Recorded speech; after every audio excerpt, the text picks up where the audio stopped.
Communication, stockage de données, transactions financières, votation, il n'y a désormais quasiment plus aucun secteur de notre activité quotidienne qui ne passe pas par le net avec toutes les interrogations que l'on peut avoir sur la sécurité du numérique.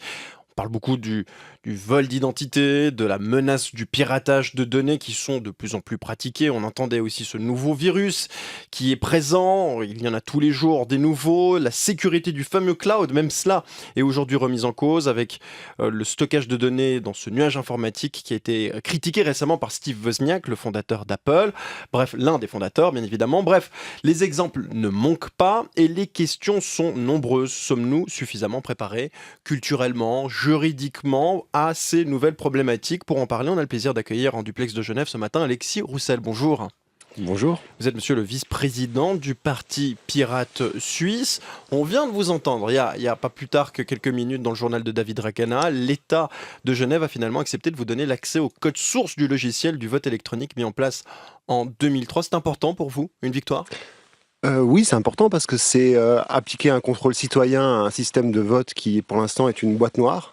On nous offre une boîte noire dans laquelle on met notre bulletin de vote et on n'a absolument aucun contrôle sur ce qui se passe à l'intérieur. Donc, c'est pas la panacée. Il faudra arriver à une publication totale du code source pour qu'il puisse être reproduit, justement, pour qu'il puisse être testé par plein de gens. Concrètement, vous allez faire comment ? Concrètement, on va faire comment ? On est en train de travailler avec justement l'équipe pour définir un peu la stratégie. Normalement, on pense qu'on va pouvoir avoir droit à plusieurs visites, mais voilà, on va essayer d'appliquer toutes les méthodes de revue de code, voilà, sans pouvoir reproduire. Justement, c'est un peu difficile parce que normalement, lorsque vous voulez tester un logiciel, vous l'installez, vous essayez de créer des petits bouts de logiciels qui vont essayer de le tester et je doute que ce soit possible dans ce cas-là. On vote souvent, on ne sait pas très bien ce qu'il advient de notre bulletin lorsqu'on le met dans une urne. Vous utilisez l'image d'une boîte noire, c'est un peu la même chose. On laisse notre vote et on fait confiance à l'humain qui derrière va trier notre vote. Là, on fait confiance aujourd'hui à une machine. C'est l'évolution de notre société, dans le fond, que vous questionnez aujourd'hui. Non, pas du tout. Là, on pose surtout un problème de système, c'est-à-dire que quand vous avez un vote dans l'urne, vous avez un système décentralisé avec des bureaux de vote. Vous avez autant de bureaux de vote que de communes, voire plus. Et vous avez autant d'êtres humains qui sont en contrôle du dépouillement. Donc, pour faire une fraude massive de ce système-là, vous devez corrompre pas mal de gens. Là, il suffit de corrompre 3 personnes pour changer les résultats du vote. Aujourd'hui, vous avez une population qui, alors qu'on est encore en test normalement, une population qui est de plus en plus nombreuse à utiliser le vote électronique. Donc on est à 30% maintenant à Genève. Et donc, on peut faire basculer très très facilement le résultat d'une élection. Sommes-nous des naïfs, Alexis Roussel, selon vous ? Mais, oui, on fait cette confiance. Je pense qu'aujourd'hui, on fait trop confiance. On a acquis la certitude que nos libertés individuelles, notre système démocratique fonctionne bien. Oui, c'est le cas, il fonctionne bien dans l'ancien monde, mais on a un nouveau monde qui s'ouvre à nous, un monde de communication, un monde d'information. Et dans ce nouveau monde-là, il faut tout reconquérir. Et je crois que c'est une erreur de croire que parce que dans l'ancien monde, c'était des choses établies, elles le sont aussi dans le nouveau monde. On parle aussi beaucoup de la transparence de notre société, beaucoup plus communicative avec aujourd'hui cette question assez cruciale de la protection de nos données. On ne parlait pas plus tard qu'hier soir encore dans Forum de ce cas Money House, de cette société qui diffuse des données sur des citoyens, leur adresse, leur numéro de téléphone, sans leur accord. Il y a l'inquiétude de Hans-Peter Thur, le préposé à la protection des données. Est-ce qu'il y a une carence législative là autour ? Oui, je crois. Il y a besoin déjà d'avoir un rôle beaucoup plus important du préposé ou des préposés aussi, parce qu'il ne faut pas oublier les préposés cantonaux qui ont leur rôle. Et malheureusement, aujourd'hui, il y a plutôt une tendance à réduire leur budget, à réduire leur rayon d'action. Et à Genève, c'est une coupe très très sévère. Par exemple, 30% du budget de la préposée cantonale genevoise va être réduit. parce qu'elle fait peur en fait, parce que c'est une activité qui dérange certains des milieux économiques ou l'État. Donc je crois qu'il faut renforcer leur rôle, leur donner plus de moyens, et il va falloir commencer à réfléchir à aussi des sanctions pénales sur des activités telles que Money House, parce que je ne trouve pas que ce soit normal que qu'en récupérant en fait des données qui sont disponibles dans des bases existantes, finalement sur le dos de vos données, sur le dos de vos données, en fait, on revend, on fait du bénéfice sans avoir une valeur ajoutée extrêmement importante.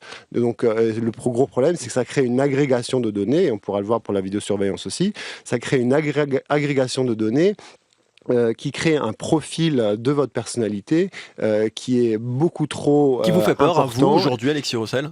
Oui, qui fait peur, qui doit faire peur à tout le monde, parce que on peut savoir bien plus de choses en mélangeant à la fois les données que vous mettez de manière consciente sur les réseaux, que vous maîtrisez, mais aussi vos données de comportement, parce que c'est de ça qu'il s'agit, les données de votre comportement sur Internet, de votre comportement maintenant dans la rue.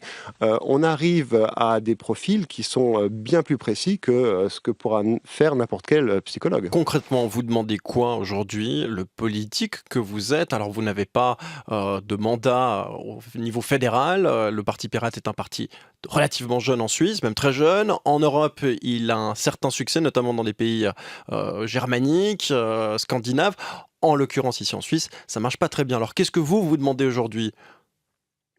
En matière de protection des données. Qui est votre champ, on va dire, d'investigation le plus profond? Non, ce qu'il faut, c'est absolument renverser la tendance. C'est-à-dire qu'aujourd'hui, on a un État qui devient de moins en moins transparent et les données personnelles qui sont de plus en plus diffusées. Comment vous pouvez dire qu'il va. devient de moins en moins transparent, l'État? En même temps, il met énormément de plateformes à la possibilité, on a les possibilités de pouvoir justement être de plus en plus liés à l'État. Exactement, mais il y a encore beaucoup de travail à faire. Ce qu'on voit, c'est que l'information qui circule pose vraiment beaucoup de problèmes aux propriétaires des informations qui sont actuellement en place. Et donc ça doit changer. Il y a encore une manière de penser, de dire que toute l'information publique ne doit pas être publique. Enfin, qui appartient à l'État ne doit pas être publique. Et nous, au contraire, on pense qu'au contraire que oui, et que de l'autre côté, l'information des citoyens, les données personnelles, elles doivent être protégées avec énormément de force. Donc c'est pour ça que je vous disais, des exemples, c'est donner plus de moyens aux préposés fédéral et cantonaux. Renforcer son rôle. Et surtout penser à des sanctions pénales. Vous évoquiez la question des caméras, on évoquait notamment la protection des données avec vous maintenant depuis quelques minutes. La police, vous l'avez peut-être entendu, on l'évoquait avec Jacques Allemand, la police de New York déploie des caméras de vidéosurveillance hyper intelligentes pour détecter des comportements suspects dans la rue, croiser les données avec notamment le casier judiciaire des gens pour savoir ce qu'ils vont faire ou ce qu'ils pourraient éventuellement faire. On est dans du délire de Big Brother et c'est la réalité. Est-ce que ça peut arriver un jour chez nous ? Oui, absolument. Et d'ailleurs, il y a un projet européen qui s'appelle INDECT, qui est un projet pour l'instant au niveau des universités. Ils sont en train de faire des recherches pour un système similaire qui devra être mis en place en 2014.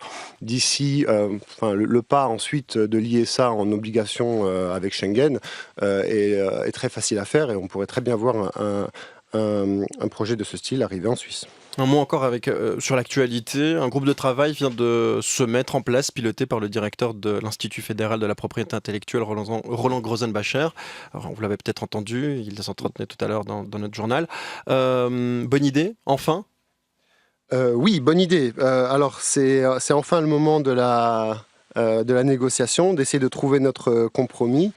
Ce qui va être le plus dur, je pense, c'est de sortir de cette idée que de relations de consommateurs avec le monde de la culture. On a justement là un outil qui a une chance fabuleuse d'avoir un partage totalement libéré, et c'est le partage totalement libéré qui crée justement une culture très très riche.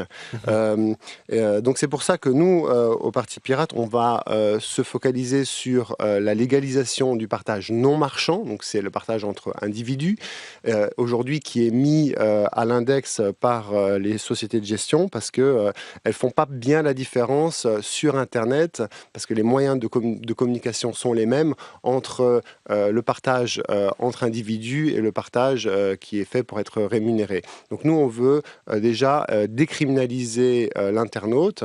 Alors en Suisse, on n'est pas allé dans cette voie-là, on a été plus attentif. On voit que ça marche très très mal dans les pays qui ont mis en place cette criminalisation, et surtout qu'elle est toujours contournée. Notamment la France avec les fameuses lois Hadopi.